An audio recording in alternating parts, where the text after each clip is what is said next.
News when you want it with Bloomberg News Now. I'm Nathan Hager. And I'm Karen Moskow.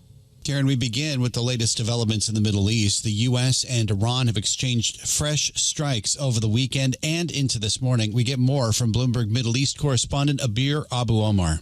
Into the weekend, we saw yet again another escalation in the rhetoric between the U.S. and Iran, with the U.S. targeting over 100 targets early in the weekend and then dozens of targets in Iran. This include some attacks in the eastern provinces, the southern provinces. Bushehr was attacked in Iran. And so Iran not backing down. We see similar patterns of attacks by the IRGC. It does feel like a little bit of an escalation in the narrative. We're not seeing back to kinetic warfare similar to what we've seen in March, where the whole region is dragged into it, but no signs of comfort this morning.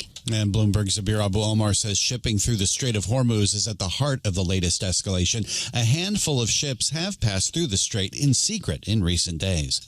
Nathan, the escalation in the Middle East is on the forefront during the European foreign ministers meeting in Brussels this morning. Ben Sills is a Bloomberg managing editor for European economics and government coverage.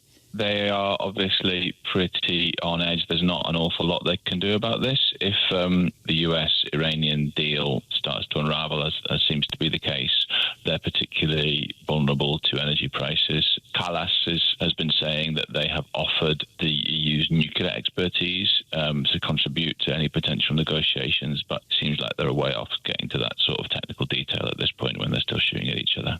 Bloomberg's Ben Sills adds that EU officials say there can be no tolls or fees in the Strait of Hormuz. Karen, reaction continues to pour in following the sudden passing of Republican Senator Lindsey Graham of South Carolina. Graham died Saturday, a day after returning to Washington from his 10th trip to Kiev since Russia's full-scale invasion of Ukraine. He had been scheduled to appear on NBC's Meet the Press yesterday. Instead, President Trump phoned in to pay tribute to a man he called like a member of the family to me. He was such an advocate. He was, if he wanted to get something, and he had a unique ability. He was able to deal with Democrats and Republicans. If I had a problem, a real problem, I wouldn't often ask.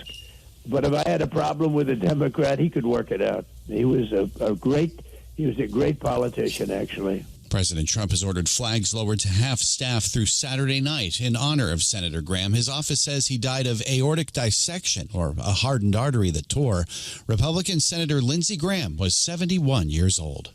Nathan, Senator Graham is being remembered as a staunch interventionist on the world stage and a strong backer of Israel. We get more on that from Bloomberg News congressional reporter Eric Wasson. He was very much in favor of the bombing of Iran, of trying to replace the regime there. Just a very assertive foreign policy voice that's going to leave that faction of the party without a very, very clear champion right now.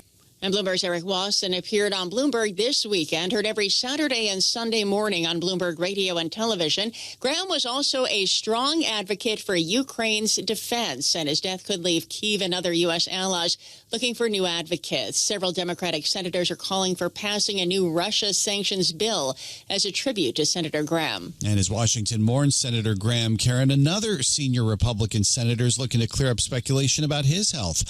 Former Senate leader Mitch McConnell has released a statement saying he had a fall last month that landed him in the hospital, and during his recovery he developed a mild case of pneumonia. He says he has moved from the hospital to a rehab center but still is not healthy enough to return to the Senate. McConnell has not been seen in public since June 14th. He had faced pressure in recent weeks to provide more details on his health, including from Democratic Kentucky Governor Andy Beshear. Let's turn to the markets now, Nathan, where the latest escalation in the Middle East is weighing on equities and the oil markets. Checking crude right now, West Texas Intermediate up 2%, up $1.49 at $72.90 a barrel. Brent up more than 2% at $77.70. And tech leading the way lower this morning. Right now, NASDAQ futures, they're down 1% or 305 points. In Asia, Karen, South Korea's AI-fueled stock rally has come under pressure once again. SK Hynix tumbled by a record 15%, underscoring growing investor concerns that the boom in AI had become overstretched. The sell-off sent the benchmark Kospi index down 9%. SK Hynix's newly listed American depository receipts may be under pressure today after they surged 13% in their debut on Friday. And that's news when you want it with Bloomberg News Now. I'm Karen Moskow. I'm Nathan Hager, and this is Bloomberg.